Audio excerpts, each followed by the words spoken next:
Notre Dame fans, welcome back to the first of two editions of our Recruiting Day coverage at Irish Breakdown.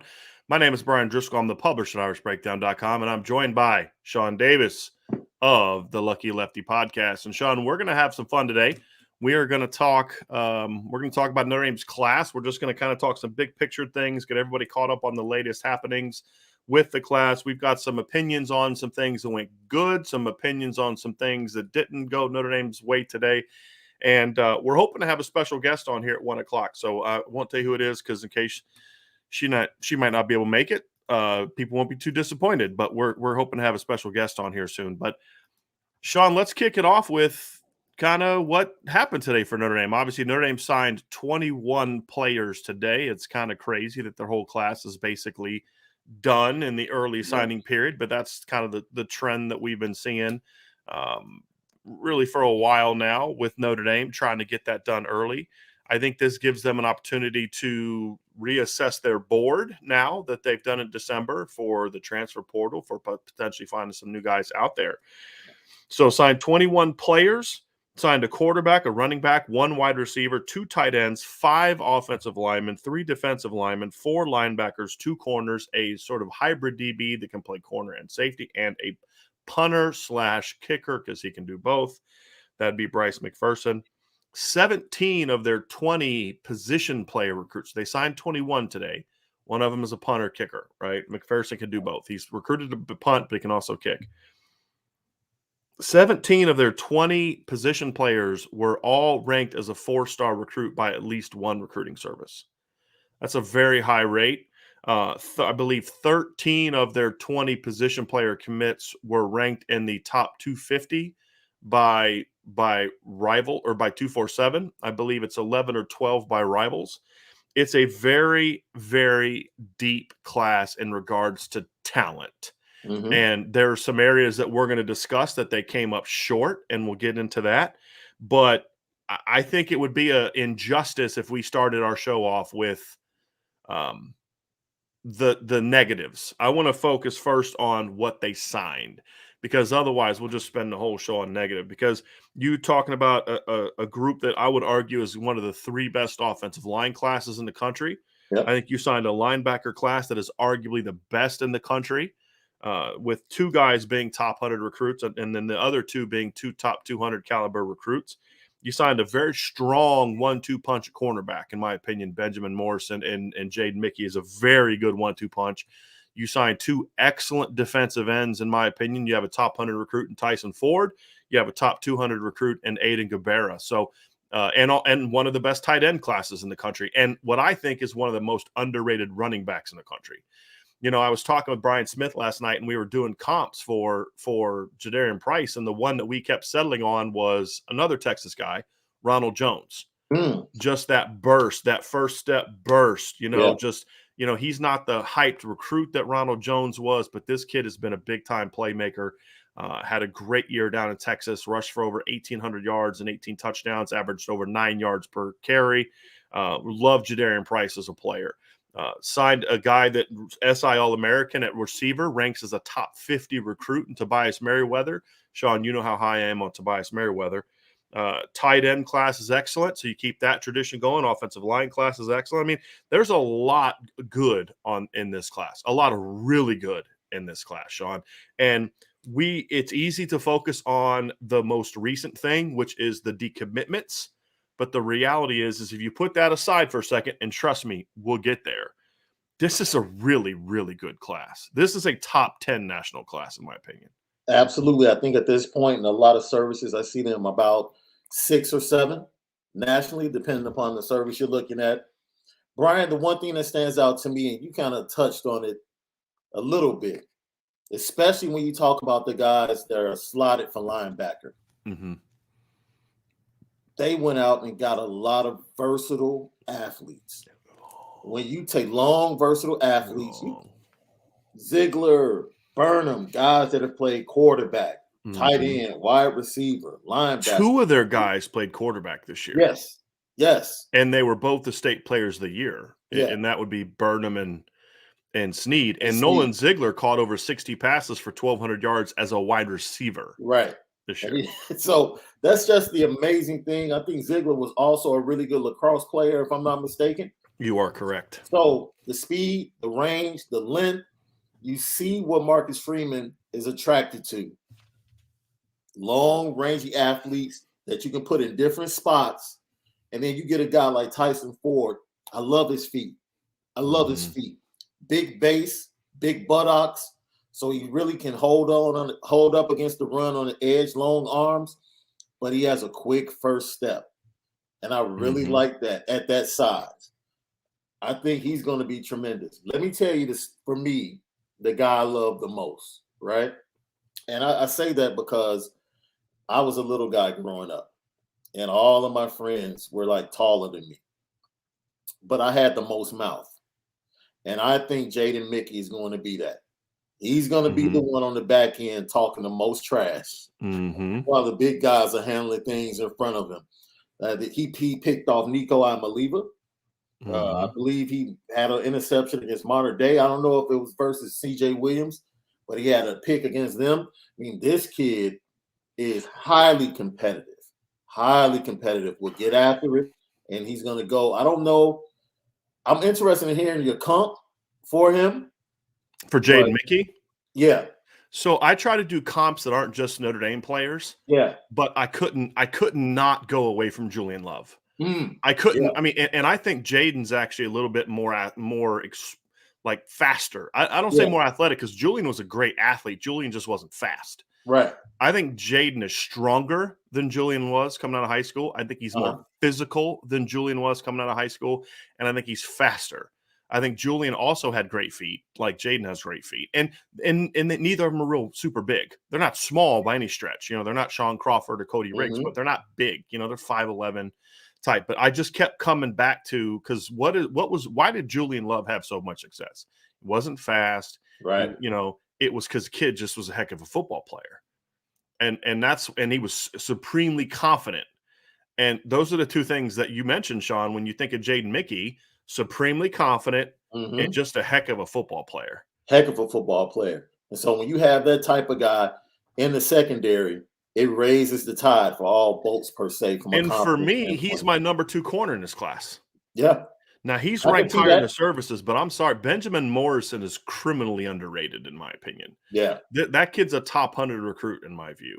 So, again, I think there's 2 ways to look at a recruiting class. One is to evaluate it with what it should have been, and we'll do that later in the show and later tonight and in future shows. But then the other way is you have to look at it first and foremost for what it is.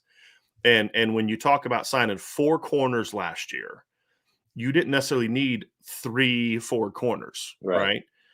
You got 4 corners last year that I liked, and you got 2 really good ones in this class.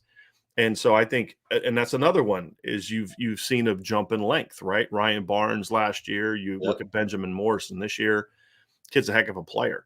And so I think the defense got a lot longer, because what's one of the things we've talked about with this year's defense, as good as it was, at times the lack of range hurt them. And there's a difference between that being athletic and being rangy, okay? Because Kyle Hamilton's rangy.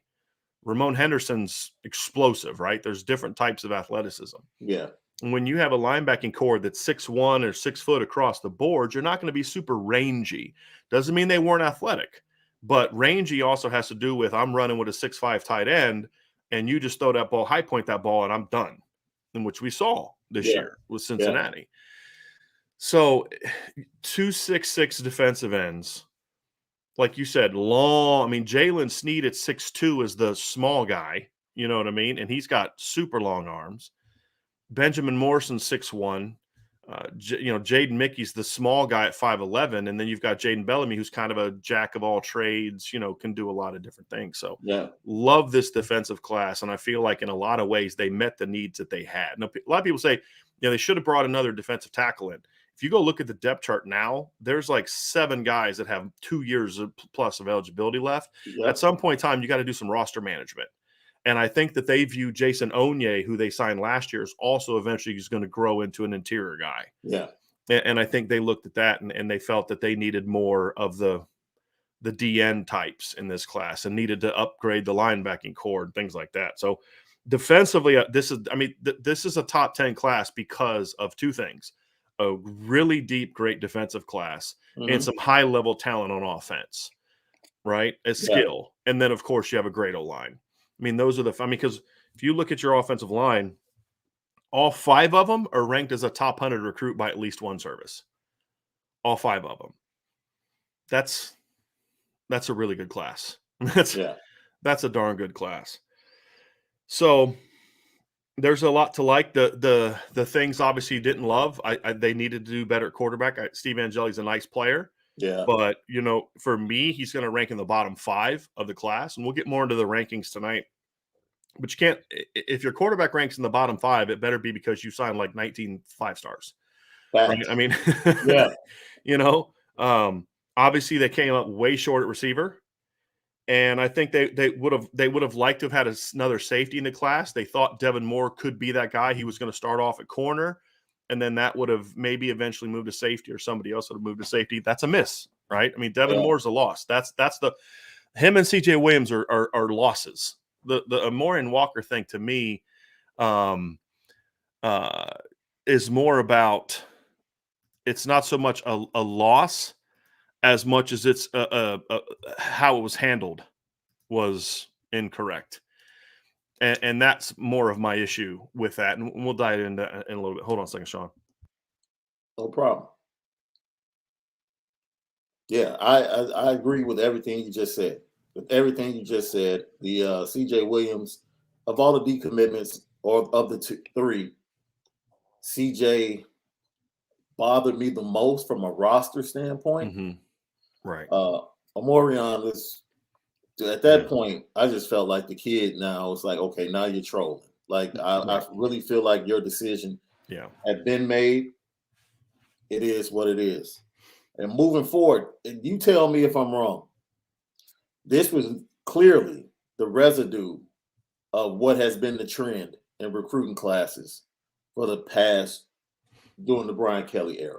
As far as which part? As far as like not getting guys like CJ, losing key guys at key positions when you needed them the most, and the connective tissue between the quarterback room and the wide receiver room in this program. Yeah, I'm not saying Notre Dame has had talented wide receivers. Sure. That's not what I'm saying. Right. But if you go look at the key losses of kids that came here and committed, we haven't been able to retain, properly develop, and to get guys on this campus. And even some of the guys they've developed, they developed them so late they didn't maximize the usage. Miles Boykin's a great example. Absolutely. I mean, Chase Claypool took till year 3 to finally get him really really half of year 3. It was more of the second half of the year. I think that's kind of been a bigger issue for me. But yeah, that's a problem, and I definitely want to address that here at some point in time. Yeah. But I also feel like when you add a guy like Tobias Merriweather, that shows like you can get that kind of guy. Yeah, right? You can get that kind of guy. You just have to do a better job with how you organize it. But the other thing I noticed, Sean, is I don't know if this is due to COVID and kids missing time. So maybe the junior year jumps, they didn't make them because of everything going on. I don't know, but I felt like this class had more guys that made big senior year jumps than I'm used to. Normally it's like a steady progression. I feel like with a lot of guys, it was like a big jump. Like I'm looking at this. I thought Holden Stace and Eli Raridan both made big jumps. I thought Ashton Craig made a huge jump, the offensive lineman from Indiana. Aiden Gabera from sophomore to senior year made a huge jump. It's hard for me to kind of talk too much about his because he played in March and April and then again in the fall because of the way Virginia did it. So I kind of feel like that was all almost kind of senior yearish. Looking at the linebacking core, Nolan Ziegler made a big jump. I thought he made a really big jump in the way he played. I thought there was just a lot of guys that just really saw their games take off this year, more so than normal. And when I mean, most kids, 90% of kids will improve. What Right. we're talking about is normally kids kind of stay on a steady progression. When they have a jump, it's usually sophomore to junior year. Yep. It's like with a lot of these guys, it was junior to senior. Jadarian Price is another one. The backstory on that, and I did not know this. Brian Smith was actually down in Texas to see Jadarian play, and he was talking to the coach. Apparently, Jadarian played through an injury his whole entire junior year. He toughed out through an injury. And so, I'm like, man, that kid's and I liked him when he signed him. I thought he was a top 200 caliber kid when they got him. And so then you watch him as a senior, and you're like, man, that burst, like that first step, like he's like a faster version of Dexter Williams, if you want to use a Notre Dame comp, and that's saying something. Right. Just with that first step burst, the patience, the vision, the second level anticipation, the leg drive for a guy that's only $180. Well, then you find out he was battling through an injury the whole year, and that it explains why he had such a jump. I think. Excuse me. When you talk about the COVID year and everything that happened, I think you're seeing it even with Tyler Buckner actually on the roster. Like, if you were to play Tyler Buckner, start the season right now, and today was game 1, you would see a totally different player at quarterback than what you've seen up to this point in Tyler Buckner. And it's all about repetition and being able to go out and develop. And one of the things you talk about with Jadarian Price at the injury standpoint, and that's why I love Jaden Mickey, right? Because this is a kid, most kids, let's take Josh Burnham. I believe his team plays at, even though they've gone up and beat teams, some of the top teams in the higher levels in the state of Michigan, he plays in a lower level, a lower division. And he dominates because he's flat out just the best player each and every week on the field. It's not close. It's not even close, right? But he dominates when they go up levels against the better teams. Well, Nolan Ziegler did that against Drake Bowen. They played Andrean, and Nolan Ziegler was the best player on the field that day. Absolutely. So now you got the Jaden Mickey, and it's a totally different thing where he's playing the modern days. He's playing so. In his matchups, he always rises to the occasion. So I think the diversity of competition sometimes plays into the fact of development as well. Because it's like if you're a sophomore and you're still better, it's almost like the guys don't realize what it takes to really be who they want to be, right? Until they get to that junior season, and then it kind of gets serious for them. So you'll see the jump from sophomore to junior, like you said, because by the time they hit the junior season, they're like, okay, this is real. They're starting to pick up more offers, and they're starting to realize that what they want in their dreams is right within their grasp. And maybe that plays into it. But for me, it was always competition, right? Because competition pulls out the greatness in the people that want to be great. And that's what I love about Jaden Mickey. Like, his best games are when he's playing the good competition in the best team. His compete level is as good as anyone in this class. Absolutely. It is. And again, I don't think he's their best cornerback signee. That's how good the cornerback class is. If you go by recruiting rankings, you're not going to love this cornerback class. If you go by film, you're going to love this cornerback class. It's really good. And the other thing too is I loved how I don't have any hard feelings for Amorian Walker and CJ Williams. They did what is allowed in the system, the way that the system is set up. Right. And I can't fault teenagers that mislead adults when adults mislead the kids all the time. Right. Like I just, when adults start finally being honest with kids, then you can get mad about, and I'm not talking about Notre Dame staff, because I think they do a pretty good job of being honest with kids. I'm just saying this is the culture that we've allowed and that we've created. Right. But I loved how Jaden Mickey went at CJ Williams on Instagram when he left the class. That was like, that's a kid that is not just Notre Dame is the school that he's going to go to. Like, he has already developed a passion for this group, this brotherhood, this team. And it's fun to see. But I really like this defensive class. Really like, and the offensive class had a chance to be really good. If you just keep CJ Williams, I'm looking at this offensive class and I'm saying you're a quarterback away from being one of the 3-4 best offensive classes in the country, in my opinion. Oh, absolutely. Because you've got arguably the best O-line class. There's some others that you can compete with them. You got arguably the best tight end class. You got, in my opinion, a great running back. You'd have 2 top 100 receivers. That's a heck of a deal. And that's why you can't have those misses. And if you are going to have those misses, you need to do a better job of recruiting your board to get to the point where, those things don't sting as much. Well, you already know Jaden Mickey has November 26th already marked down. Oh, yeah. Oh, yeah. Mm-hmm. Like, yeah, I put it on Instagram, but I can't wait until November 26, 2022. Mm-hmm. So, obviously a couple other things that happened today. Obviously, Devon Moore picked Florida. That's not a surprise. Not a surprise. No. And I think that's kind of that one was happening kind of. I mean, that was in the works for a little while. I think Naples, Florida is a very tough, Florida area. Florida Gator area, just like Mater Dei is a tough place to get kids away from USC from. Yeah.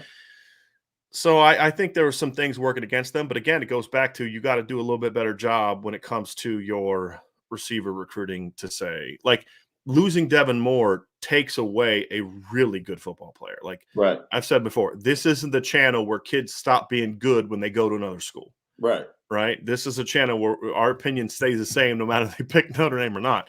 You lose Devon Moore, it's a big loss from a talent standpoint. But Devon Moore, from a need standpoint, was I'm trying to say how to say this without it sounding like I'm dismissing the loss, because I'm not. They had already met their need with what they have now at corner.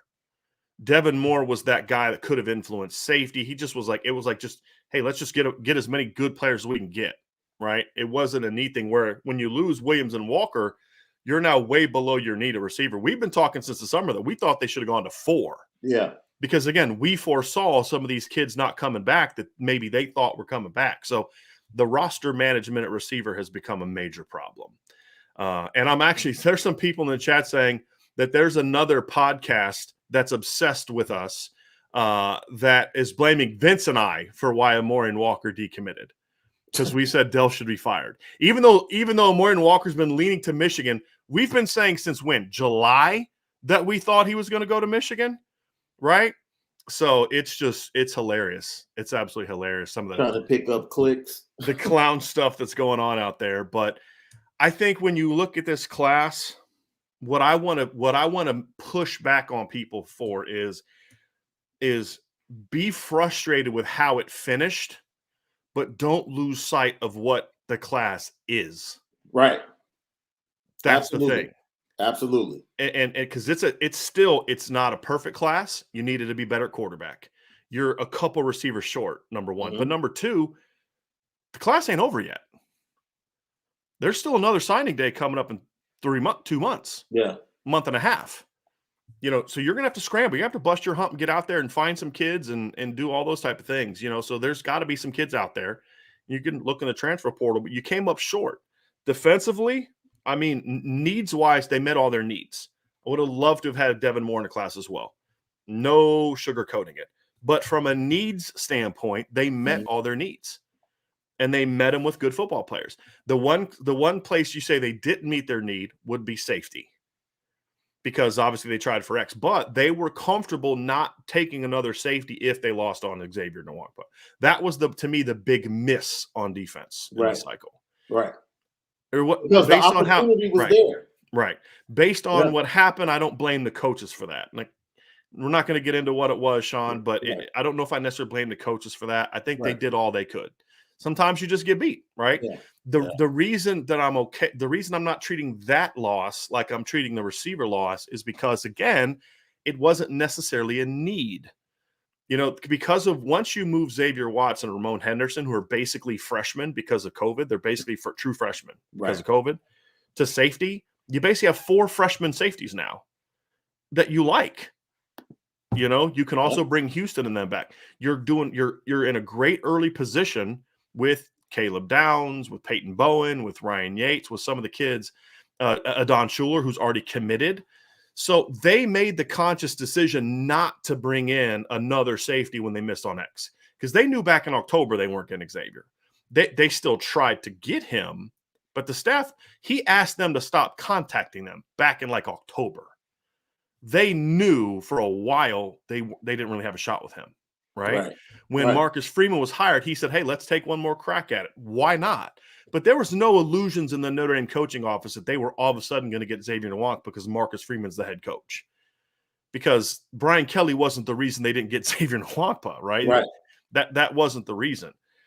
So, but they had made a conscious decision as a defensive staff that we're going to focus our attention on 23. That's not what happened at receiver. And if it is what happened at receiver, that'd be an even bigger mistake, because you look at your roster for next season and it's talented, but it's an injury or two away, and you've got 3 kids coming back from torn ACLs. So it was a miss, but there's still a lot to like in this class. A lot to like in this class. A lot to love in this class. I'll go even further. It's a lot to love in this class, and to see where things from a recruiting standpoint are trending. We know that number one on the checklist for Marcus Freeman in this program is January 1st. Get the W. Immediately after that game, the staff becomes the most prominent thing for Marcus Freeman and how he builds it out. And he says he wants relentless recruiters. And the reason I say that is because if you watch, I don't know if anyone's seen this. I don't know if you've seen this. There was a video about a month and a half ago. I believe someone from the Michigan recruiting page actually interviewed Amorion Walker's father on the field after a game. And Amorion Walker's father said, Jim Harbaugh calls my son every day. And I said to myself, here's someone that's a 3-star, right? He's not a 4 or 5. He's a 3-star. He's committed.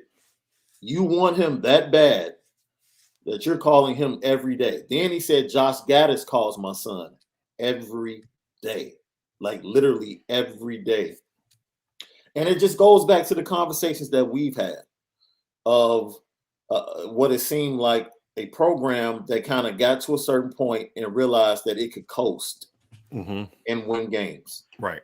And didn't have to go the extra mile in recruiting. Right. And that's what we've been experiencing for the past 5 years. Yeah. Are we happy with the results? Yeah. It's been a nice run. They won a lot of games, right? And gotten to a point that's much better than it was 12 years ago. But to have someone, or to have a program where you know the potential of the program and the full potential is not being realized because someone or some people might not be willing to put in the necessary work, then everything you say falls on deaf ears. Don't come to me talking about the lack of playmakers. Right.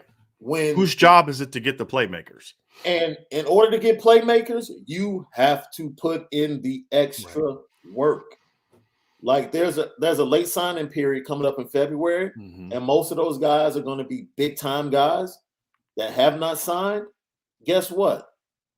Most of those coaches are going to be calling those guys every day, working them every day. I think that's where a lot of the excitement comes about this, because I mean, I've read a lot of people on the message board, a lot of people on Twitter saying, this is kind of taking some of the shine away from Marcus Freeman. I understand it's taking away some of the momentum and the excitement because you lost players. I don't think this was a Marcus Freeman loss. Yeah. And number one, Devon Moore decommitted the day that Brian Kelly left. Right. And, the other 2 guys were offensive players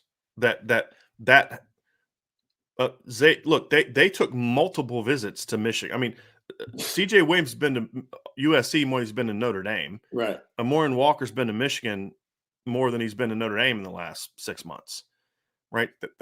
How are you not doing your job? Right. Like I had somebody say, somebody reached out to me and said that somebody had said that they felt bad for Coach Alexander because he was lied to by Amorion Walker and CJ Williams. I don't dispute that. Right.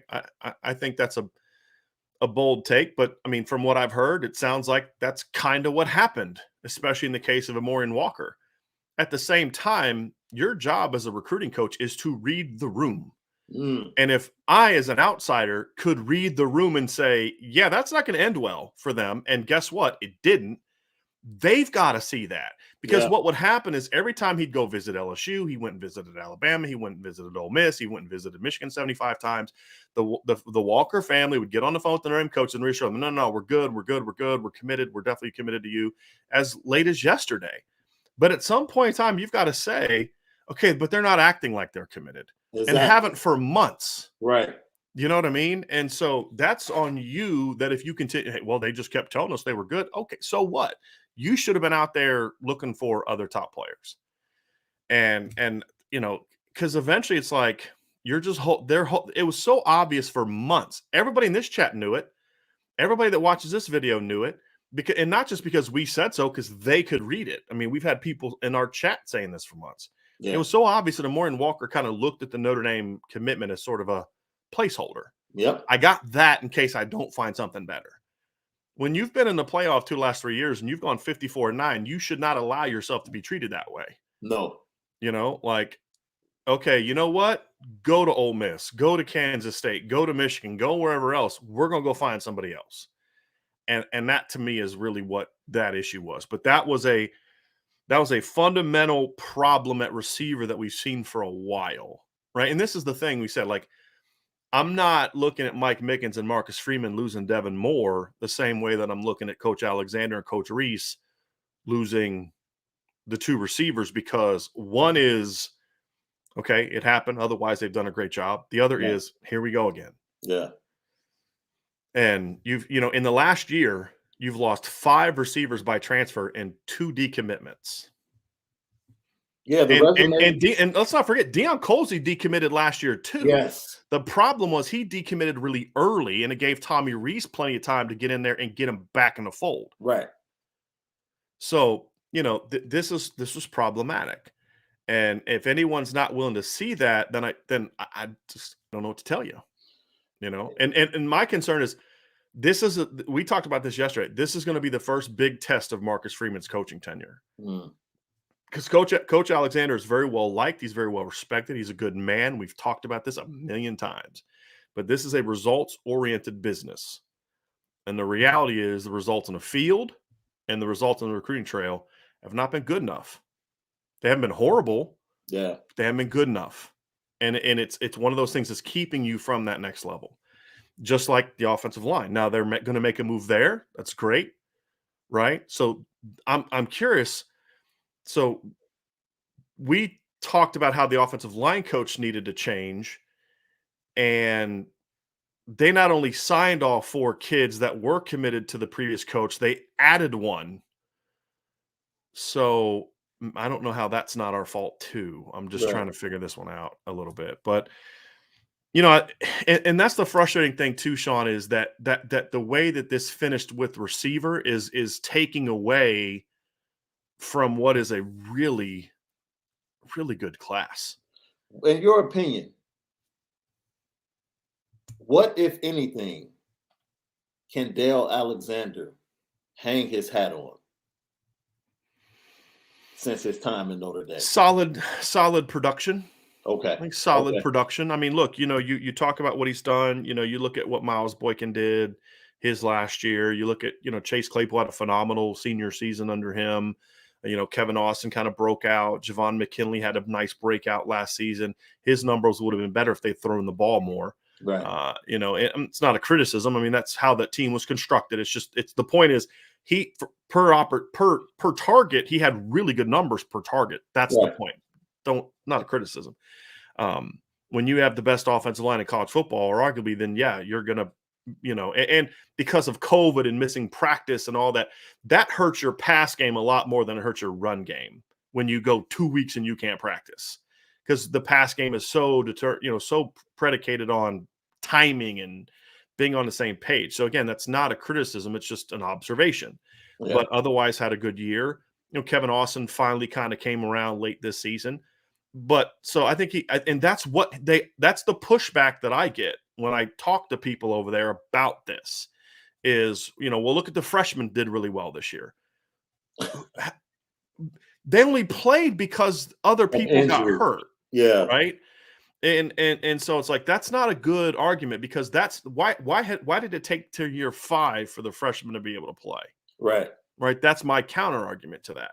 Why did it take till Miles Boykin getting that shot against like Miles Boykin against LSU in 2017? Right.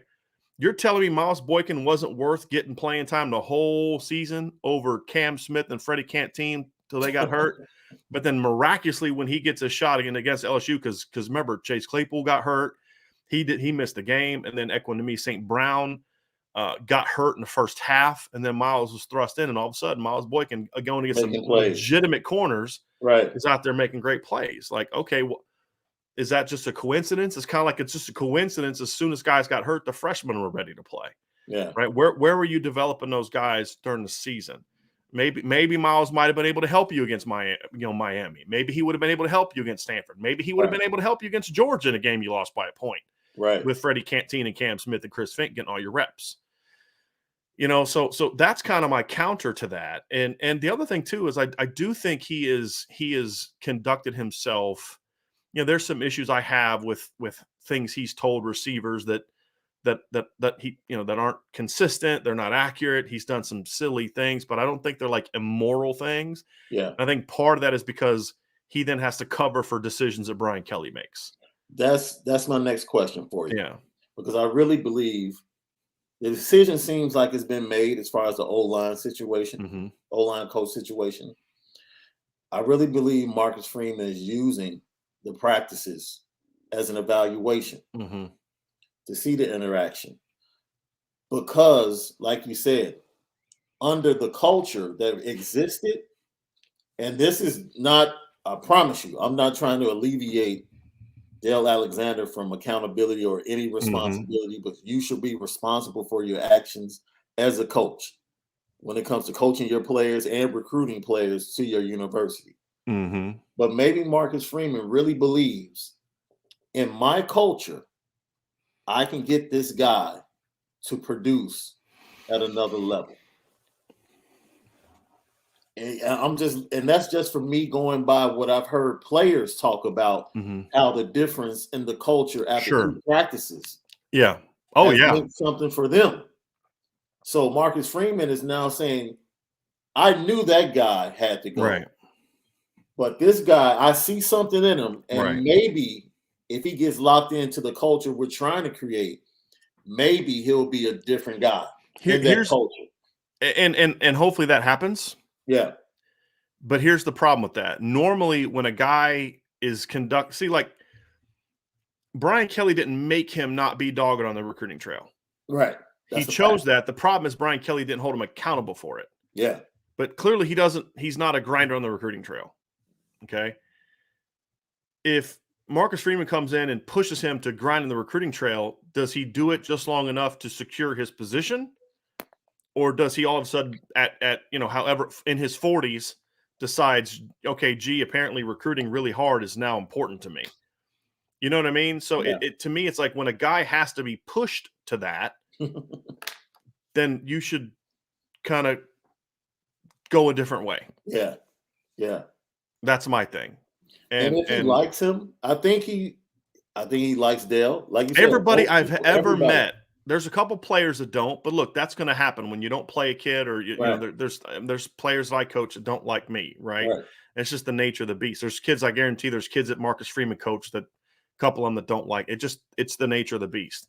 But coaches, people around campus, people that have engaged in the community, I've never met anyone that doesn't like Dell. And we've said this 1,000 times. He's a great guy from everything we've ever been told and ever heard and ever experienced. But this isn't a business where you get kept on because you're a good guy. That's the poor argument that people made about Ty Willingham. Right. He's a good, honorable man, and he graduates his players. That's not really what you determine to keep a coach on or not. Yeah, we don't get extra points on Saturdays for GPA. Right. So. Now, I'm not saying I want to go bring in some a-hole who's a great recruiter. It's not what I'm saying. Right. Go find another good dude that will recruit his butt off and coach better. And that's where it has to be.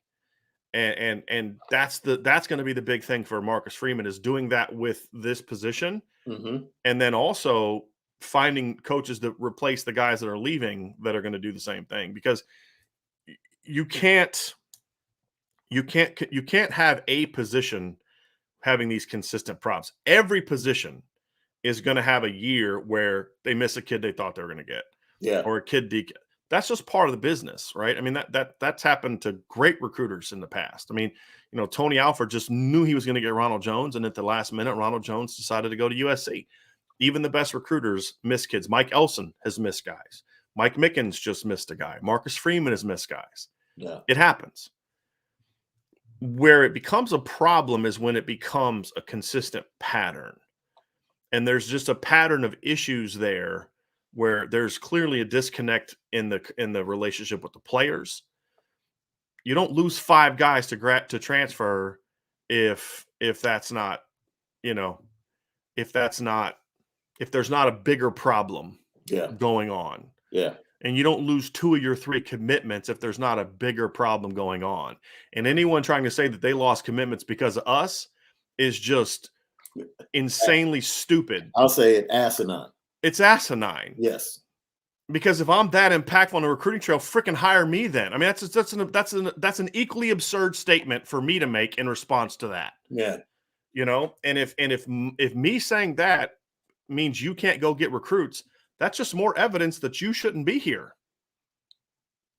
You flat out had someone at the helm steering the ship that knew the power of the program and the brand, and knew that the brand could coast if you got it to a certain point. Right. And they weren't willing to go above and beyond to get into the fray, to actually be able to get guys and fight for guys that will get you, that will be the gap closers needed to get you to the national championship. It's plain and simple. Plain and simple. And it was a perfect excuse for years, right? The perfect excuse for years to hide behind. So I just wanted to give that point of view. I think Marcus Freeman really is giving an honest evaluation of Dale Alexander for that very reason, that he is well liked. And I think that warrants that. Yes. That warrants that. And I want to be clear too. Jeff Quinn's not getting the same evaluation, and it's not because he's not well liked. No. It's just that's too important of a position. And, and his age, I think, factors in as well. Yeah. I just think not that they're making that decision. This isn't a Bob Davy Joe Moore situation. That's not what I'm talking about. Right. It's just one of those things where it's like, hey, you know what? We need to make a move there. But if he's doing that, that's fine. But I mean, if the last few days isn't evidence that just this isn't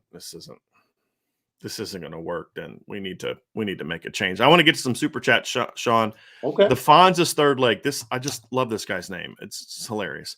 My daughter is friends with Benjamin Morrison here in Phoenix. Ben Morrison here in Phoenix. Yes, I've seen him play, and he is definitely underrated. Agree.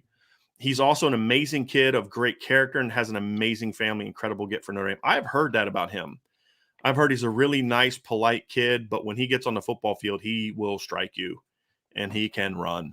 Nice. Comes from a great DNA too. His dad played at Arizona, played in the NFL for a little bit. So, but yeah, I've heard that. I heard he's a really nice kid. Like, a really good kid, the kind of kid you want to have representing your institution. But again, it's one of those kids that, like, this is the kind of kid that's Notre Dame needs to go get, because he fits Notre Dame. He's very smart. He's got great grades. He's very polite.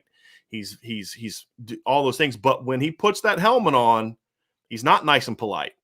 He's physical. He's aggressive. He's confident. He's talented. I think sometimes people think that those two things can't go together. Yeah, they can. Yeah. You know what I mean? I know you covered in the Bears. You've met some really good players that are Mike Singletary, very calm, polite, off the field. On the field, he's an maniac. Yeah. So I think you look for that. Jordan, I appreciate your super chat too. Really appreciate you putting that on there. Want to get to a few more of these. CW Pura, my man from the 757 with the super sticker. Thank you for that very, very much. And he did have a comment. He said, Brian and Sean, thanks for keeping us up to date. Please get some sleep. Just so y'all know, I'm working on about 45 minutes of sleep in the last 2 days. I've taken 2 quick power naps this morning. But I'm running on fumes. But hey, you know what? What's rule number 76, Sean? No excuses. Play No like a champion. excuses. That's right. And power naps sometimes are the best. Mine weren't quite long enough. Okay. I had just kind of dozed off and my buzzer went off, which is like the worst. It's like I'd have been better off not laying down. They're best if you can get to like an hour and a half. Yeah, I got like 30 minutes. Yeah. Yeah. Matt 2011 GT, thank you for the super chat, Matt. There's an opening at Brian Kelly's dance class that has Dell Alexander's name on it. Oh, goodness gracious. Caleb Collins, Deion Sanders to come coach wide receivers. Look, the way that Deion Sanders is doing it at Jackson State, if anyone wants to hire him at the Power 5 level, it's going to be as their head football coach. Yeah. He had a big one today. Yeah, I brought up a name from the past. So the big news regarding Deion Sanders is he got what some people believe to be the number one player in the country, Travis Hunter, to decommit from His alma mater. To go sign at Jackson State. Reminded me, do you remember Donald Foyle? Yes. When because he was supposed to, everybody thought he was going to go to Duke. He was like a 5-star top 10 basketball player, and he went to Colgate. Mm-hmm. That's the last time I remember something like that. There was a basketball player supposedly pretty good that went to an HBC a year or two ago, but Mikey Williams is a top 10 basketball player. His mother and father both went to Howard. Okay, so that's the kid. Okay, he's a kid, and I think there was another kid last year. Yeah, committed to a top 10 kid committed to Howard, but COVID hit. Yeah, and the season he wasn't able to play because I guess HBCU they just canceled all their games in the MEAC and the SWAC. So gotcha. So I think we're going to see that more and more, especially in basketball. I think especially in basketball because there is no separation of divisions, right? Like there's football, right? I think it's a little easier to get away with that in basketball. But we'll see. Matt 2011 GT with another super chat. Some folks need to relax about this class. 1, it's a pretty good class. He is correct. 2, this is Brian Kelly's class, not Freeman's. Also correct. And 3, CJ and Walker may not have signed if Kelly was still they would not have signed if Kelly was still the head coach. And not because of, not directly because of Brian Kelly. The point is they didn't leave because Brian Kelly left. CJ Williams was already flirting with USC before Lincoln Riley was hired, before Brian Kelly left. They had coach, and he was flirting with USC before they even had a head coach. So that one was obviously, and they tried to get him back in the fold, and he told them all the right things. And as of Friday, they were confident he was going to stay in the class. They were, we're going to get him. By Sunday night, it was over. He went and visited USC, and it was over. And there was some recruits and stuff not too thrilled about that one. Now, how did you feel about because there were 2 reactions. Mm-hmm. The reaction was, and Malik actually told me this, that I guess he was on Twitch playing video games at Malachi Nelson's house, I think Monday night or something like that. And then Notre Dame players were calling and reaching out, trying to get him back in the class, or commits were trying to get him back in the class. And then you had Jaden Mickey going on Instagram, getting on him about it. And at that point, I just really wanted the players. I know they want him in the class, but I just really felt like I wanted the commits to be like, okay, you don't want us? That's fine. We'll see you. We'll see you. Yeah. We're not about to beg you. Right. To come be in the class. Right. If that's where you want to go, rock out. We understand. We'll see you on the field. Mm-hmm. Yeah, and I think that's the attitude Jaden Mickey took. Okay. I love it. Okay, you don't want to be a part, hey, if you're not with us, you're against us. And literally in the case of CJ Williams. And what we mean by against, it means you're going to be playing for the rival now. So it's going to be very, very interesting, Sean. I got a couple more super chats down here I want to get to, and then we'll get into some questions as well that aren't super chats. Here we go from Michael Graves. Michael says, thank you for the super chat. You train and develop during practice. Wouldn't better DBs help develop receivers? Each one helps the other during practice. Yeah, certainly. And I think that's something that really helped this football team in 2018. I think I remember going, Sean, you and I talked about this at the time. I remember going to spring practices and Miles Boykin was just destroying Julian Love on a daily basis. I felt bad for Julian, right? I'm like, This kid had 20-some pass breakups last year. Right. People talk about him maybe being an All-American, and Miles is just dominating him in practice. Well, then you look at what happens, right? Miles ended up being pretty flipping good, and Julian went out and had an All-American season. And Troy Pride had a real, Troy struggled a little bit early, but by the second half of the year, Troy Pride, you could argue, was playing even better than Julian was. And I think that's partly why that corner group was so good. Look, and this is one of the things I love about what we've heard from the players, Sean, because you were the one that first told me about the interview that the kids had, or the podcast that the kids had. That's what practice is supposed to be about: competition, pushing each other. When you have the kind of talent that Notre Dame has, it's like, Mike Elko talked about this in 2017. He's like, part of the reason our defense got so good, especially up front, is because we had to go against that offensive line every day. Right. And that's a real humbling experience. You know what I mean? Like, you don't feel good about yourself when you had to go against that group in practice every day during fall camp. Like it makes you have to dig deep, or you're going to get embarrassed. And then you get to Saturday and you're like, wait a minute, there's no McGlinchey over there. There's no Quentin Nelson. There's no Bars. It's going to be fun. Right. And it's why they held up so well against Georgia. It was pretty darn good Georgia offensive line. So, yeah, Georgia's got a good offensive line, but they're not. It's not Quentin Nelson. And it's not McGlinchey. It's not Bars. It's not Mustapher. And so, yeah, I agree with that. But it's interesting you mentioned that, because I didn't know McGlinchey and Nelson in that time here were two of the best basketball players on the team as well. I knew McGlinchey was. I didn't know that about. Oh, yeah. I didn't know McGlinchey had McGlinchey was a pretty good high school. Yeah, he was a pretty good high school basketball player. Yeah. That's why he was so skinny coming out of high school, because he was still playing basketball. Yeah. So that's a group right there now. Yeah. I think the connective tissue between DB and wide receiver, and then quarterback and wide receiver, from a recruiting standpoint, you definitely see the connective tissue. There's definitely connective tissue with D-line, O-line, in programs. But you're going to see more O-line, D-line one-on-ones and work because the problem is, once you get to the regular season, most teams don't do a lot of good on good. Right. You do some one-on-ones here and there, but you're not going against Cam Hart during team periods during the season normally, or Kyle Hamilton. Yeah. You're going against scout players. And so, that's something I'm curious to see how Marcus Freeman is going to handle that. How does he create competition during the season without also then beating your team up? That's a tough line that coaches have a hard time juggling. So, hey, Sean, I wanted to bring on a special guest here real quick before we get to the rest of it.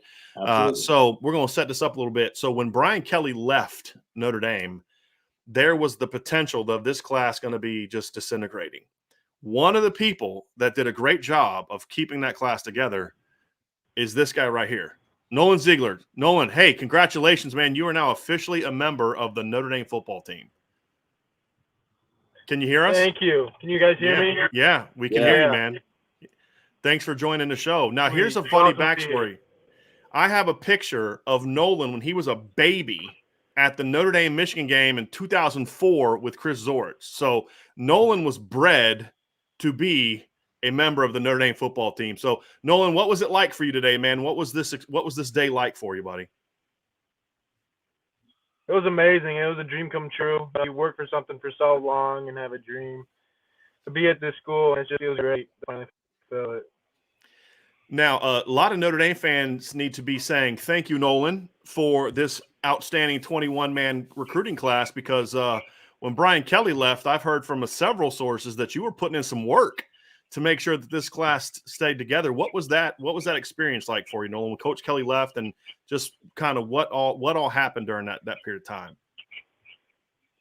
It was crazy because I've watched Coach Kelly as a kid. I mean, that's the last coach I've remembered. But, I mean, going here, I didn't go to play for Coach Kelly. I mean, I really even talked to him very much. But it was just to play Notre Dame, my favorite college. And I knew that if I have any doubt, then everyone else has the right to have doubt too. I mean, a dream school.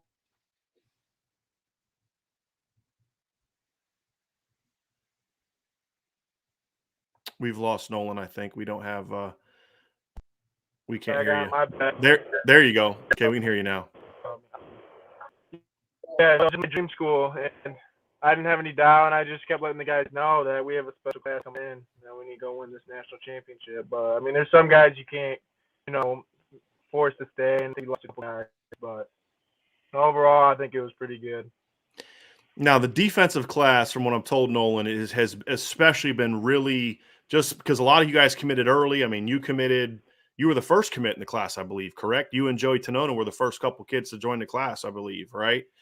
And then, Jalen committed this summer and Junior committed this summer. Tyson committed Aiden committed. You guys have been together for a long time. What's the connection like with you and the rest of this defensive class? I mean, honestly, I think it's just awesome because we've just been talking to each other for so long. And I don't know any other school, like we've had all the commits just met each other this past weekend. So I don't know, how many other schools get to do that because you usually do your official visit at different times. Mm-hmm. I thought it was really special just because we got a second one as a new head coach. So I think that was awesome. But yeah, we're all super tight, and I love all the guys. Now, you said you came to Notre Dame for Notre Dame. There's obviously been a lot of turnover since you committed. So since you committed to Notre Dame, you've seen a coordinator change. Now you're going to see a head coaching change. What has that been like for you? I mean, was there ever a doubt where you kind of wavered because of all the change, or did you just kind of say, hey, I picked Notre Dame because Notre Dame, not for Clark Lee or Marcus Freeman or Brian Kelly? What was that like for you? Because, I mean, again, you committed to Clark Lee, correct? I mean, he was the defensive coordinator. Yeah. He recruited you, right? Yeah. Then he leaves. Marcus Freeman comes in. Then Brian Kelly leaves. Now, technically, Marcus Freeman's not going to be your defensive coordinator now either. So you're going to have a new D coordinator there. What's that been like? What was that like for you, Nolan? Did you have to think about all that, or did it just not faze you at all? It's a little bit just because you're coaches, but that's why I made a decision on the school, not the program. Or no, it's part of the program too. It's just not coaches. Like that's what I mean to say. It's just because anyone can leave. I mean, you could go to Alabama, the coaches could leave. Yeah, anywhere. So what's the next step for you? You're going to be an early enrollee, correct? Yeah, just keep lifting, just get right with the. I'm going to be playing in the All-American Bowl game, and I'm excited for that, and just to keep moving forward with it. Now, was it hard for you to decide to enroll early, and knowing that you couldn't play lacrosse, or was it a no-brainer that you were gonna try to get her early? It was a no-brainer. Sorry, I'm a little late. I think it's a little delayed. It's all good. But it was a no-brainer. I mean, I started setting that up. My grandpa, actually, the one who won the national championship here, I started doing it. It was my sophomore year before even Notre Dame offered. So I kind of expected, I wanted to do it for sure. So you are going to start here in January. Obviously, you're going to go through your first spring practice. You're going to start off as Rover, where they have talked to you about starting. Are they going to play a safety, Rover, Will? Where are you going to start off at when you get to Notre Dame? Yeah, I think like the Rover. Rover is probably where I'm going to start. And then, honestly, I like to play anywhere. I just want to be in the field. So, they do need to, you guys lost a couple receivers. You had over 1,200 yards receiving this year. I mean, you're going to try to politic to get over there and get some. We lost Nolan. All right. So we talked about Nolan Ziegler was a big part of what kept Notre Dame, this class, together. There was another person that was in, and Sean, in you and I's opinion, because you and I have unique backgrounds when it comes to this. Yeah. But somebody else was impactful, not just in keeping his class together, but in the coaching hire, because she got the Holy Spirit involved in this. Okay. And that is Lynn Sims Ford, the mother of Tyson Ford, is going to join us today too. Miss Ford, thank you so much for taking some time. I know you guys got some stuff coming up here soon, but thank you for joining us. Thank you so much for having me. So we just had Nolan Ziegler on and talked about his experience and what he's gone through. Two coordinators, now two head coaches. What his recruiting experience was like. Tyson went through an interesting experience too, and so what we want to kind of get through from you is what's up from a mom standpoint, right? Like what was this whole experience like for you when your son starts getting offers and just how all this stuff went down? It was very exciting at first. It became a little depressing, with different situations and different turns, and you always think that you want your son to be the best and number one, but be prepared for what comes with that. There's a lot of interviews, a lot of time, a lot of talk, a lot of feelings, a lot of emotions, up and downs, and you have to be in position to receive those blessings that God has for you, because if you're not, man, this has not been easy. It's not. One of the unique things about Tyson is obviously God bless you. Talk about God, and we're not shy about talking about that on this channel. Okay. But your son obviously was blessed with certain things a lot of people don't. He's 6'5", he's 250, and those type of things. But he's also going to Notre Dame, and that's not your typical where a top 100 defensive lineman goes. How was it? What was it like for you as a mom to kind of guiding him towards not just, hey, yes, you're a great football player, but you're going to be more than that. You're going to do, you're going to be this kind of man. You're going to be this kind of student. How was it for you to juggle those two things? Because you're trying to figure out your football future, but you're also trying to develop a young man as well off the football field.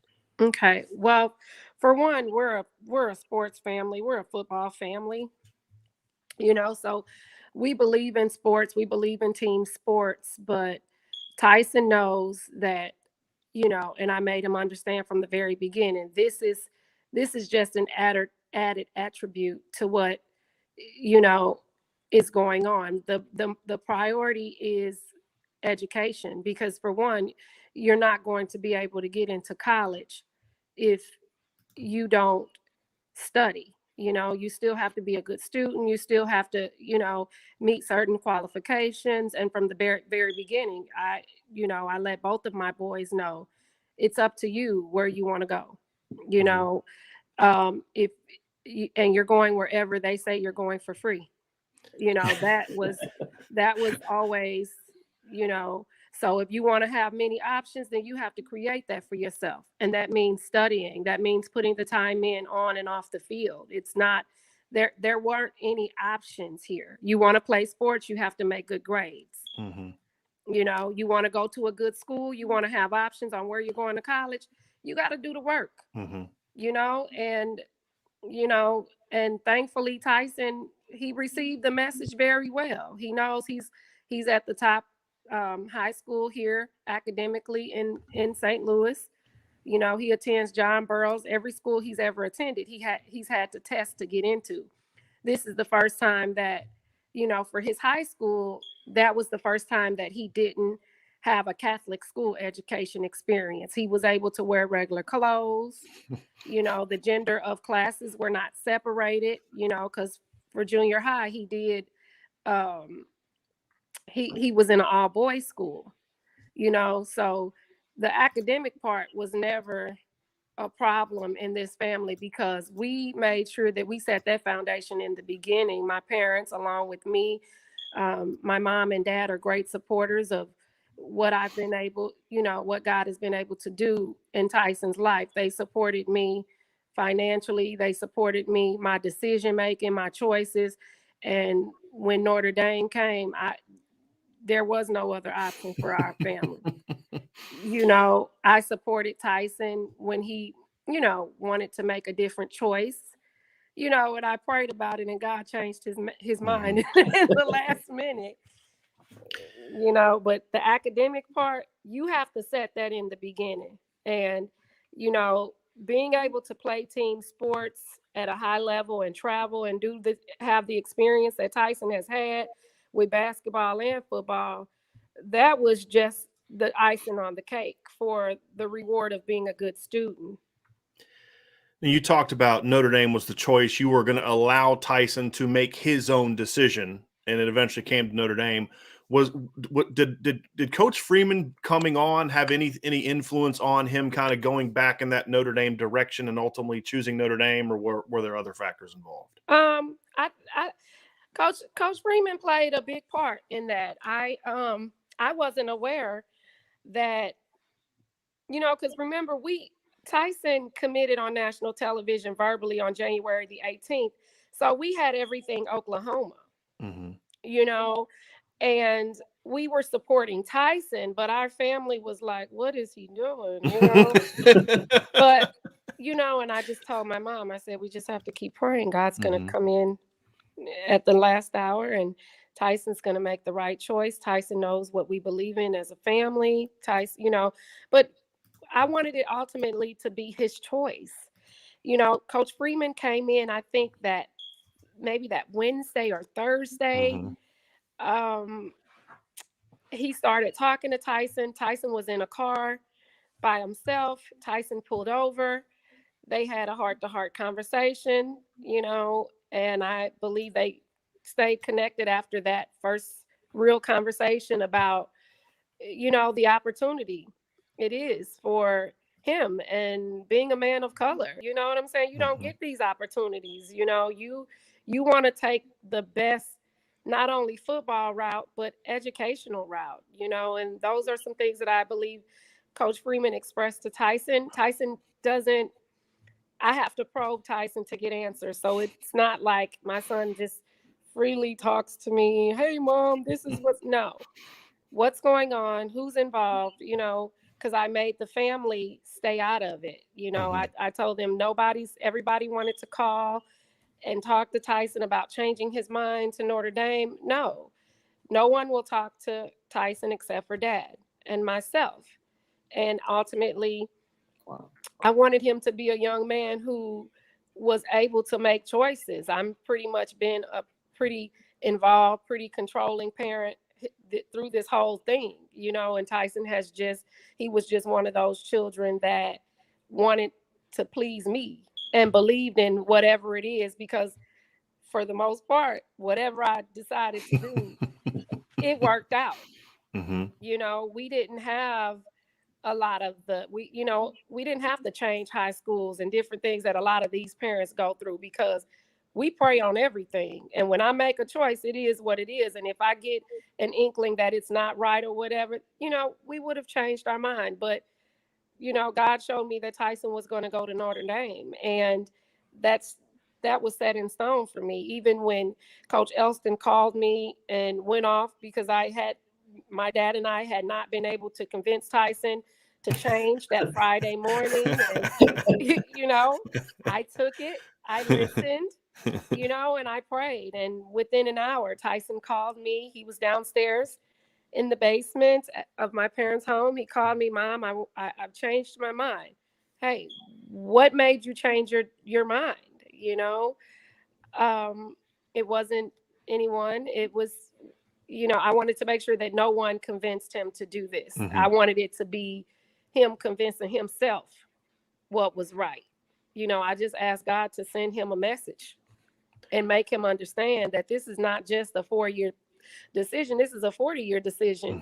You know, he has hopes of going to the NFL. I support that dream. I've supported all my children's dreams. But at the end of the day, you know, football careers don't last forever. And there has to be life after football. And Tyson understood that. At Oklahoma, you know, that they let everybody in, you know, as long as you have, you know, whatever that GPA is, they said over there, you know, but Notre Dame, they don't let everybody in. You know, even just meeting all the children this weekend, all the young men that they've brought in, they are finely handpicked, you know, and a lot of their personalities are a lot like Tyson. You know, they listen, they're very well spoken, they're smart. They're not just football players, they're smart, you know, and they have other goals outside of football, you know, and life doesn't always go one way. Yeah. You know, I have given everything to both of my children's dreams. I have one that's a social media influencer, TikToker. He just graduated 4 weeks ago, you know, but he knew even when they started paying him and he started making the money. Hey, Mom, I'm going to take a semester out. No, you're not. What are you talking about? We're going with the plan. This is not, you know, so Coach Freeman played a big part. You know, he talked to my son man to man, and he comes from a place where my son comes from, of being a black male in America, and he talked to him man to man. I don't have the exact details of that conversation. Tyson told me some things, and he told me the rest of it was between him and Coach Freeman. And that Friday, all I know is my son called after I got off the phone with Coach Elston to tell him that we couldn't get him to change his mind, and we were going, and Tyson called and he changed his mind. And I asked him what made him change his mind. He said that it has to be a 40-year decision, Mom. Well, I have to consider life after football, and Notre Dame is going to set me and put me in position, and my question to him, are you ready to receive that blessing? Because this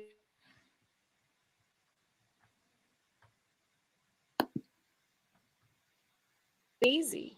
We didn't take the easy route. We didn't take we're going to NFL and we're not going to study and we're focused on football. And that's, this is not going to be an easy journey for Tyson, but neither was his high school years. Neither, he would have loved to have gone to the playoffs and won and went to state, and we didn't get that experience. But I believe in Coach Freeman. I believe in our choice. I believe in our decision, and I believe that there was no other choice for my son, and he will be able to experience all the things that we've hoped for right at Notre Dame. Well, Sean, you had a question? I do. First of all, congratulations not only to your son Tyson, but this is truly a celebration for the entire family. Yes. Today, I don't think you spoke about it. You guys are a sports family, and I don't think people really understand the amount of sacrifice that it takes to get to this day. First of all, I want to ask you, are you going to have your own personal praise break after everything is done today in private? I've had many. We had a breakthrough last week, right before we took the official visit, and I wasn't prepared to take another official visit, but given the circumstances, I needed to be there. Tyson needed to be there. My dad needed to be there. Yeah. And as a family, we made sure that we were there to support Coach Freeman, to support Notre Dame. We're truly Irish, and, that was a big scare, and we cried as a family. You know what I'm saying? Because you don't know, he still wants to play football. Yeah. And, when a different coach comes in, things can change, but I posed the question to my son, do we follow a coach or do we follow, a program that's been intact for a long time, a school that has a great name, that has breeded, your dreams. There's not a lot of schools you can get both of best worlds, the best of both worlds, and so I stood on my faith. I prayed that they would hire Coach Freeman. I got the call, hey, we're trying to get Coach Freeman this job, blah, blah, blah, Lynn, we need your support.